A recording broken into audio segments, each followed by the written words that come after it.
नमस्कार मंडळी. तर ही असत अळमी. आता ही साफ कशी करायची, तर चांगलं फडकू घ्यायचो आणि चांगली त्याची माती अशी पुसून घ्यायची.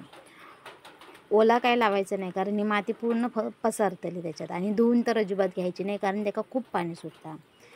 ही चांगली पिंजून घ्यायची, कारण ह्याच्यात खूप किडी वगैरे असतात, त्यामुळे ते बघून घ्यायचे. फोडणी घालूची तयारी. गॅसवरती कढई ठेवायची. कढई गरम झाली की त्याच्यात तेल टाकायचा.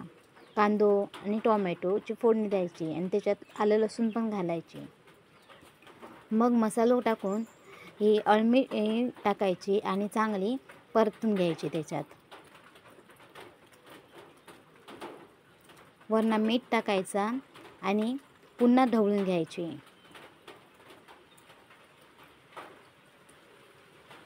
ह्याच्यात पाणी अजिबात वापरायचं नाही, कारण ह्याच्यात पाणी टाकला तर पाणी खूप सुटतं आहे. ऑलरेडी पाणी खूप सुटतं.